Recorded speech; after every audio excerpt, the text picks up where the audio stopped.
అటు ఢిల్లీ ముఖ్యమంత్రిగా బాధ్యతలు స్వీకరించారో లేదో ఇటు సమస్యల పరిష్కారానికి రంగంలోకి దిగారు రేఖా గుప్తా. తాజాగా ప్రధాని నరేంద్ర మోదీతో ఆమె భేటీ అయ్యారు. ఢిల్లీ నగరం ఎదుర్కొంటున్న ప్రధాన సమస్యలను ఆయన దృష్టికి తీసుకువెళ్లారు. అలాగే ప్రజా పనుల మంత్రిత్వ శాఖ ఉన్నతాధికారులతో సమావేశమయ్యారు. రహదారుల పరిస్థితిని అధికారులతో ఆమె చర్చించారు.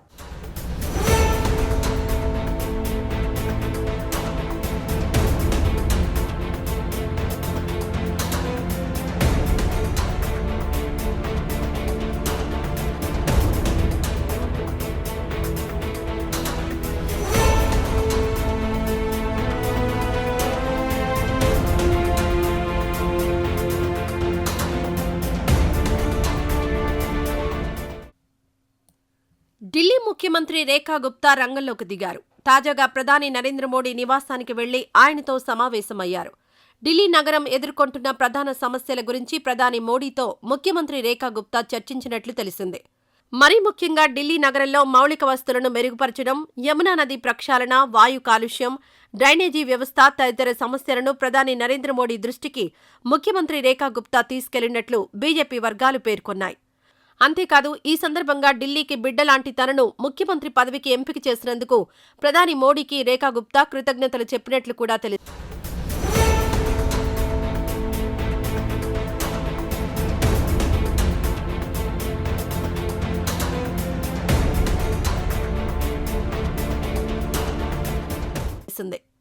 ప్రధాని నరేంద్ర మోడీ నివాసానికి బయలుదేరే ముందు షాలిమార్ బాగ్లోని తన ఇంటి నుంచి బీజేపీ కార్యకర్తలనుద్దేశించి రేఖా గుప్తా మాట్లాడారు.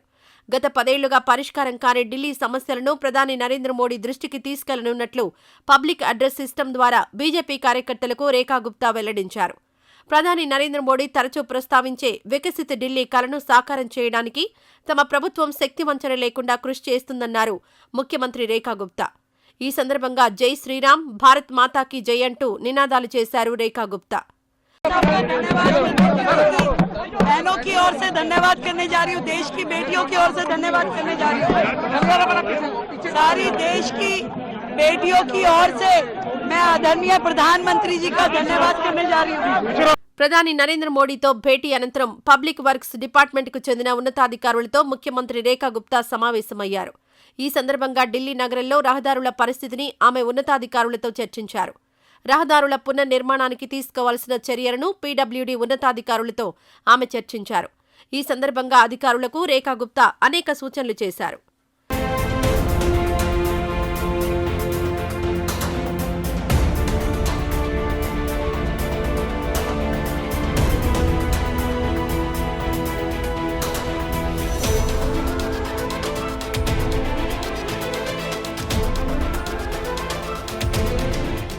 ఇదిలా ఉంటే రేఖా గుప్తా క్యాబినెట్లోని పలువురు మంత్రులు కూడా రంగంలోకి దిగారు. ఢిల్లీ నగరంలో గుంతలు పడిన రోడ్లను పరిశీలించారు. ఢిల్లీ నగరం మొత్తం మీద ఏ ప్రాంతాల్లో ఇటువంటి రహదారులు ఎక్కువగా ఉన్నాయో పరిశీలించారు. ప్రజా పనుల శాఖ చూస్తున్న ఉప ముఖ్యమంత్రి పర్వేష్ వర్మ బారాముల్లా ఫేజ్ 3 ప్రాజెక్టు పనులను పరిశీలించారు. పనులు ఎంతవరకు వచ్చాయో అధికారులను అడిగి తెలుసుకున్నారు పర్వేష్ వర్మ. కాగా ఎన్నికల హామీలను నెరవేర్చడంలో రేఖా గుప్తా సర్కార్ విఫలమైందని తాజాగా మాజీ ముఖ్యమంత్రి అతీషీ ఘాటు విమర్శలు చేశారు. దీంతో అతీషీ చేసిన విమర్శలను ముఖ్యమంత్రి రేఖా గుప్తా తిప్పికొట్టారు. అధికారంలోకొచ్చి పట్టుమని 2 రోజులు కూడా అవ్వకముందే సర్కారుపై ఎలా విమర్శలు చేస్తారని అతీషీని రేఖా గుప్తా ప్రశ్నించారు. ముఖ్యమంత్రిగా బాధ్యతలు స్వీకరించిన తొలి రోజే కేబినెట్ సమావేశం జరిపామన్నారు రేఖా గుప్తా.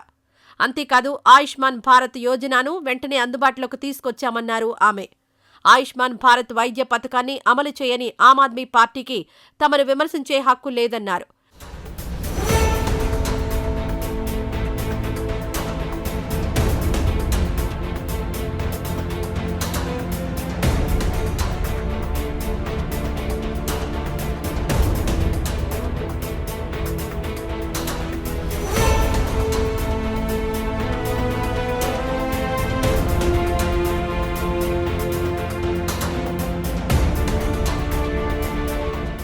ప్రధాని నరేంద్ర మోడీ నాయకత్వంలోని కేంద్ర ప్రభుత్వ సహకారంతో ఢిల్లీని తాము అభివృద్ధి చేసి చూపిస్తామన్నారు ముఖ్యమంత్రి రేఖా గుప్తా. కాగా ఈ నెల 5వ తేదీన ఢిల్లీ అసెంబ్లీకి ఎన్నికలు జరిగిన సంగతి తెలిసిందే. ఈ ఎన్నికల్లో భారతీయ జనతా పార్టీ ఘన విజయం సాధించింది. మొత్తం 70 నియోజకవర్గాల్లో 48 సెగ్మెంట్లను బీజేపీ కైవసం చేసుకుంది. 26 సంవత్సరాల తరువాత ఢిల్లీ అసెంబ్లీలో బీజేపీ పాగా వేయగలిగింది. అయితే ప్రధాని నరేంద్ర మోడీ ఫ్రాన్స్ అట్నుంచి అమెరికా పర్యటనలో ఉండడంతో ముఖ్యమంత్రి ఎంపిక ఆలస్యమైంది. చివరకు Bharatiya Janata party legislature party సమావేశంలో రేఖా గుప్తా ఎన్నికయ్యారు. రేఖా గుప్తా విద్యార్థి దశ నుంచి ఎదిగొచ్చిన నేత. కాలేజీలో చదువుకునే రోజుల్లో బీజేపీ విద్యార్థి సంస్థ అయిన అఖిల భారతీయ విద్యార్థి పరిషత్తులో ఆమె చురుకైన పాత్ర పోషించారు. మొదటించి ఆమె పార్టీకి క్రమశిక్షణ గల కార్యకర్తగా పనిచేశారు. అలాగే ఈసారి మహిళకు ముఖ్యమంత్రి పదవి ఇవ్వాలని బీజేపీ అధిష్టానం సూత్రప్రాయంగా ఒక నిర్ణయానికొచ్చింది. ముఖ్యమంత్రిగా రేఖా గుప్తా ఎంపికలో ఇదే ప్రధాన కారణమైంది.